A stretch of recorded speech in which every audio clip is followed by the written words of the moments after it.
I was invited to the ICI to share my personal knowledge on the budget process. Okay. And of course, any information about the insertions on the flood control. That was the basis of my invitation.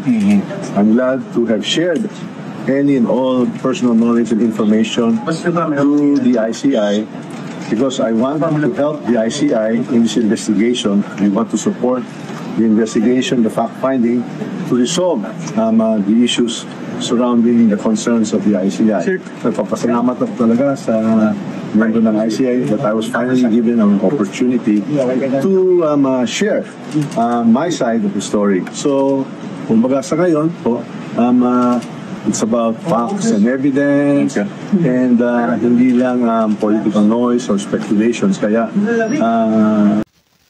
sariwang-sariwa pakakapanood ko lang. At mula nga sa pinagtataguan lungga, pagkatapos na lubas itong mga controversial na mga flood control projects, mga ghost project, ngayon lang nagpakita si dating Speaker Martin Romualdez. Napakatipid ng kanyang mga sagot habang tinatanong siya ng media. Kaya tayo nakaisip na naman na gumawa ng isang reaction video na katulad nito. Dahil nga dito sa talagang hindi tayo makamove on. Hindi ako makamove on na kitang-kita mo yung mga dinodrawing nila. Yung kanilang mga balak, yung kanilang mga plano. May kinalaman dito sa investigasyon na ito ng ICI. Mga kabayan, mga kapinas ko. Pero bago tayo tuluyang umalagwa,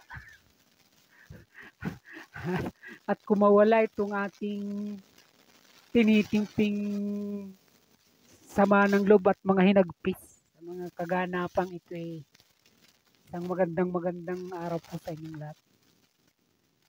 At katulad ng dati, saan man sulok kayo ng Pinas naroroon, ang pagpapala po sa ating lahat.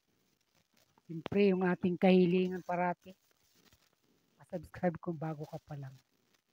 At nang sa ganun kahit pa paano umusad naman itong ating napakaliit na himpilan. Okay? Alright.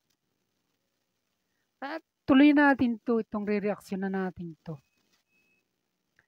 Na mula sa kanyang lungga, na kung ilang buwan na nagtago siya roon, ito bigla siya nagpakita dahil sabi nga niya doon sa mga pagtatanong sa kanya ng media, nagpapasalamat siya sa pag-anyaya ito sa kanya ng ICI na ngayon nag-i-start na ng pag-iimbestiga. May kinalaman sa mga flood control projects. At kasabay nito, nalaman din natin na ito hindi talaga ito ilalive yung kanilang mga pag-iimbestiga na ito. Itong mga kanilang mga pagtatanong, isasagawa nilang hearing dyan. Kung sino man yung mga witness na ipapatawag nila o yung mga resource person. At marahil sa atin sa opinion ko lang naman nito, kaya ito nagpakita, malakas ang loob na lumabas at lumantad sa investigasyon ito ng ICI. Alam niya na hindi naman ito isa sa publiko at kumbaga pribadong mga pagdinig at mga pagtatanong. At dito talagang unfair ito sa panig natin.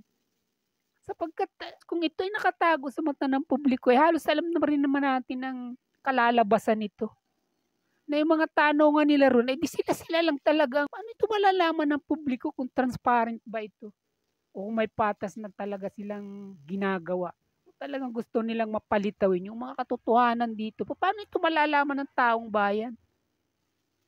At pagkatapos na ganito nga ang nangyari, na isang imbinta lang sa kanya ng ICI, itong pinaunlakan niya na kaagad. At samantalang hindi pa natin ito napapanood, nitong una pa lang, nalalaman na natin na talaga isa publiko. Sabi nga sinasalang-alang nila yung maaring mangyari nito na magiging opinyon ng publiko sa bawat pagdinig. Gayong ang mga bawat tinatanong naman nila rito, bawat taong inaakusahan, hindi pa naman napapatunayan. Ganun yung kanilang ginagawang dahilan dito na kaya hindi ito kinakailangang maging live. o ipapasa sa publiko yung pagdinig na ito. Pagkatapos nga nito, mayroon pa tayong nalaman kung bakit ang lakas ng loob nito ni Martin Romualdez na magpakita sa tao at tuluyan ng lumahok at panindigan na magiging isa siya sa mga resource person o witness. Kasi pinangakuan siya.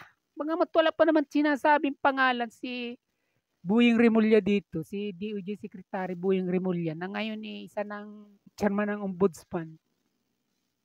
Nagsabi ito na may isang tao na talagang nakakaalam ng lahat-lahat na ito sa mga bilyong-bilyong insertion na ito dyan sa BICAM at sinatawag ng mga sa small committee. Ay ito yung kanilang gagawing state witness. At sinabi pa niya kung saan congressman ito, kung saan probinsya, at sinabing sa Leyte. Wala naman sinasabi pang pangalan, pero halos alam na natin na ito si Speaker Martin Romualdez ang tinutukoy niya rito. At kaya nga ito naglumantad na sa publiko ngayon at sabi ko nga mula sa pagtatago sa kanyang lungga nagpakita ng muli ito sa publiko. Ay halos alam na natin yung kalalabasan. Gagawin state witness si Martin Romualdez dahil sabi nga niya, alam niya. May personal talaga siyang nalalaman dito sa BICAM na ito at dito sa most corrupted budget in history na ito ng 2025 GAA. Siyempre malakas ang loob niya sabihin ito dahil siya yung speaker dito. At unang-una siya yung nagtamasa ng mga bilyong-bilyong ayuda niya. Pinamudmud niya itong nakaraang eleksyon. Pagkatapos pinapalitaw na talagang malinis siya rito. Siya pa yung gagawing state witness. Dahil nga ang pagtukoy nila rito, ito ang may personal knowledge sa mga budget insertion na ito.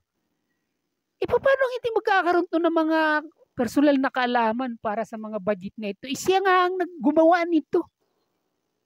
Kaya nanggigigil tayo rito. Naglalabas tayo dito ng sama ng loob at hinagpis. Paliwanag na niluloko tayo nito. Na itong talagang pasimuno, ito talagang king of insertion, ay ito yung gusto nilang gawing state witness.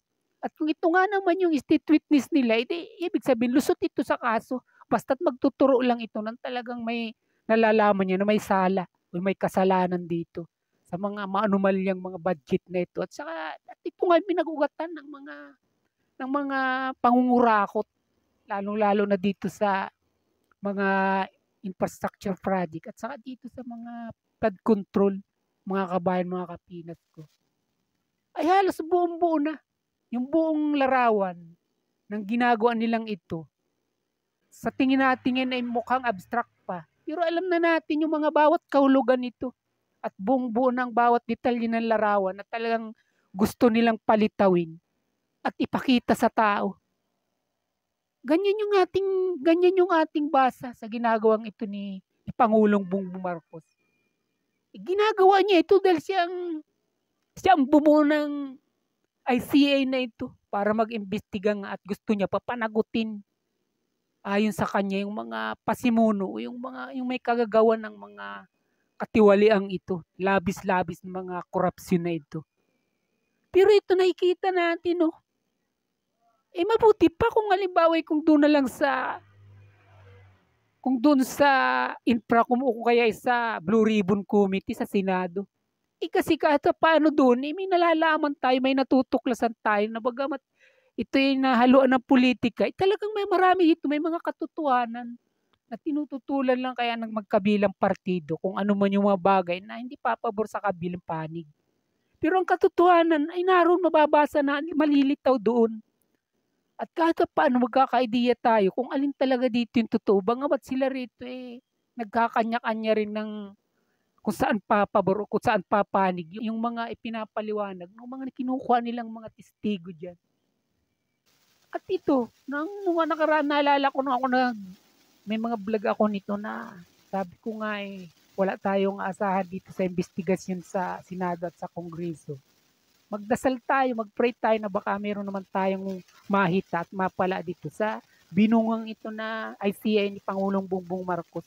Pero ngayon pa lang, bagamat hindi pa ito na talagang ganap na naumpisahan, ay alam na natin yung kalalabasan. na mas malala pa ito sa pinupolitikang investigasyon dyan sa Senado at sa Kongreso, mga kabayan, mga kapinas ko. Wala tayo talagang mapapala, Kongreso man yan, Senado man yan, at ang ICI na ito na Independence Commission for Infrastructure na binuo nga mismo ng ating Pangulo. Paulit-ulit tayong niluloko, paulit-ulit tayong binubudol.